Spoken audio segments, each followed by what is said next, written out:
chronique vétérinaire avec Dr Valérie Ouellette et Pacha. Pacha qui semble avoir perdu un peu de poids, je me trompe, et la bedaine touche moins à terre. Ben oui, Pacha a perdu 1 livre. Yeah. Je suis vraiment super contente. Il a perdu 1 livre depuis le début, donc un peu plus qu'1 mois. Malgré notre plus ou moins défaite la dernière fois. C'était peut-être pas une défaite, c'est une question d'habitude. Il avait quand même perdu quelques grammes, non? C'est ça.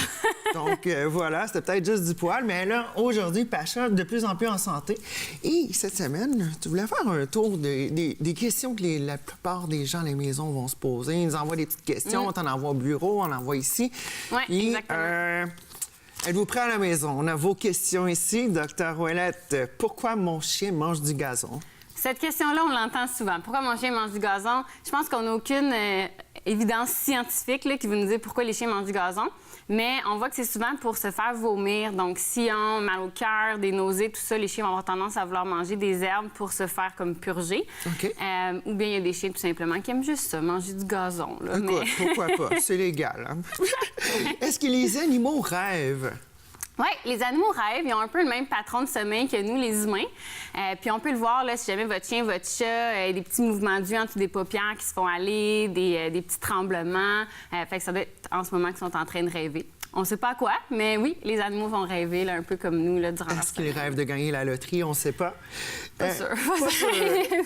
Pourquoi les animaux ont des moustaches? Ça, on se le demande. Oui, les moustaches, en fait, c'est un organe sensoriel pour eux. Donc, ça va être utilisé pour détecter des courants d'air, des vibrations, donc des mouvements. Puis, c'est aussi utilisé pour la communication. Donc, si jamais, entre eux, là, il y en a un qui est apeuré, bien, les moustaches pourraient être tirées vers l'avant ou s'ils sont Ils se parlent nerveux. un peu, ils communiquent ensemble Ouais, avec c'est ça. ça. Puis... Fait que ça sert de communication, puis aussi pour détecter son environnement. C'est pour ça qu'il ne faut pas les couper. Ouais. Mais s'ils tombent, c'est pas grave, ça va repousser. Là. Faut pas Est-ce que s'inquiéter. c'est vrai, si on coupe les moustaches d'un chat, il va être comme tout étourdi, tout désorienté? Non, pas à ce niveau-là. Non? Ils vont pas être. C'est sûr qu'eux vont peut-être perdre un peu de leur exploration de leur environnement, mais ils vont pas tomber sur le côté. Là, ou, OK. être si Donc, à la débarrassés maison, de ça. coupez pas les Non, moustaches faut pas les de couper. Félix le chat. Pourquoi le nez du chien est-il mouillé? Oui. Ça aussi, les gens vont souvent me demander « Ah, le nez de mon chien est mouillé, il est en bonne santé. » Malheureusement, c'est pas vraiment un bon indice de Non, santé c'est de comme si moi, l'animal. j'avais le nez mouillé, je pète le feu. Voilà. Ouais. C'est plutôt utilisé, pour la transpiration. Donc, les chiens et les chats vont transpirer de leur coussinet. Leur nez peut aussi sortir un peu leur transpiration, si on veut. Puis, ils vont allaiter aussi quand ils ont chaud, parce qu'ils ne transpirent pas de leur peau comme nous, là. OK.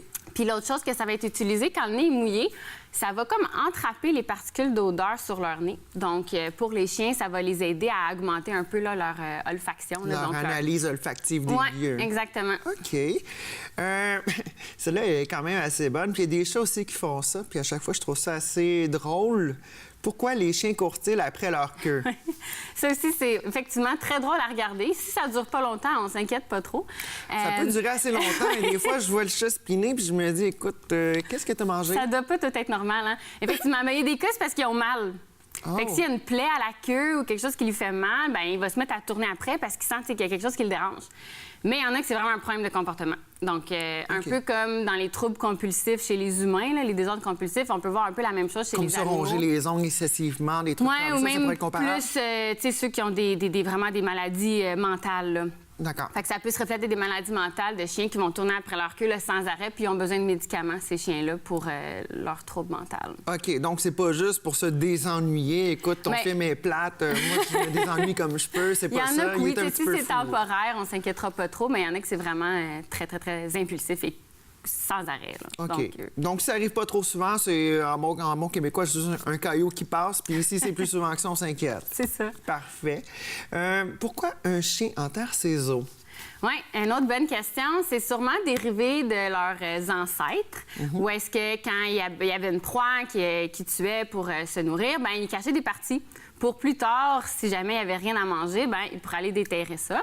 Mais là, votre chien à la maison, vous le nourrissez à tous les jours. Il n'y a pas de raison de manquer de nourriture. Mais s'ils ont quelque chose de vraiment spécial, un nouveau jouet ou une nouvelle nourriture vraiment spéciale, ben ça se peut qu'il aille l'enterrer pour C'est un comme petit se le garder. trésor, là. Oui, se le garder pour plus tard. Là. OK. Est-ce que mon chien peut être droitier ou gaucher? C'est drôle, je me demandais ça pas plus tard qu'hier, parce que mon chien, il fait tout le temps Les trucs de la main droite, je me dis, Ben, il est mon chat est droitier, tout oui, simplement. C'est vraiment. ça? Oui, il y a des chats et des chiens qui ont des pattes dominantes. Ouais. Donc, oui, puis ça suffit de le regarder. Peut-être votre chien va toujours utiliser la même patte pour tirer quelque chose en dessous du divan ou gratter la porte. Donc, oui, ils ont des pattes dominantes qu'ils préfèrent utiliser. OK. Ça, moi, je le savais même pas avant de faire les recherches. Là, donc, c'est super donc intéressant. j'ai une petite question d'appoint là-dessus. Est-ce que c'est comme chez les humains? Est-ce qu'il y a plus de droitiers que de gauchers chez les animaux? J'ai pas trouvé cette information, malheureusement. OK. Mais je me la pose moi-même, là, mais je l'ai pas, cette information. Donc, si vous désolée. avez la réponse à la maison, envoyez-nous un petit courriel à info@tvrl.ca. Par la suite, pourquoi mon chien tourne en rond avant de se coucher dans son lit? Oui. Un autre truc qui est un peu dérivé de leurs ancêtres, on les imagine dans la savane, ils se mettaient à tourner en rond, ça faisait fuir les bestioles puis les insectes qui étaient à cet endroit-là. Puis en même temps, ça plaçait un peu leurs herbes, gazons avant de se coucher là, pour avoir quelque chose de plus coussiné. Donc, on pense que ça vient un peu de leur même comportement là, inné. Là, Encore une fois, c'est instinctif, c'est... Ouais. OK, d'accord. Placer leur matelas, si on veut. Ils se sentent à l'aise. Ouais. Là. Parfait. On a une dernière question ici. Est-ce que les animaux voient en couleur et est-ce qu'ils voient bien dans le noir? Oui, ça aussi, tout le monde se le pose. Comment mon chien, il voit? Qu'est-ce qu'il voit? Les chiens voient moins bien les couleurs que nous. En fait, ils voient, on va dire, en 2 couleurs. Pour vrai? Donc, oui, tout ce qu'ils vont voir va être en bleu et jaune. OK. Donc, comparé à nous, est-ce qu'on voit en 3 couleurs, là, nos 3 couleurs primaires? C'est des mixages de couleurs qui fait qu'on voit les autres couleurs. Exactement. Mais eux, c'est vraiment juste des teintes de bleu et jaune avec beaucoup de blanc, gris, des teintes de gris et noir. Donc, ils ne voient pas vraiment de vert dans leur... comment eux, ils s'interprètent leurs images. Les chats, eux, c'est un peu comme l'humain. Donc, ils voient beaucoup plus de couleurs, mais de façon moins prononcée que nous. Donc, oui, ils ont une vision en couleur, mais elle est juste différente. Puis ça varie d'une espèce à l'autre. Donc, même les insectes ou peu importe, là, ils ont vraiment toutes leur propre façon d'interpréter les couleurs. Même des espèces d'animaux qui vont voir la couleur ultraviolette. Puis ça, nous, notre œil, on n'a pas de... Ouais. Ben... Et pour le noir, là, tu poses la question dans le noir. Voir dans le noir.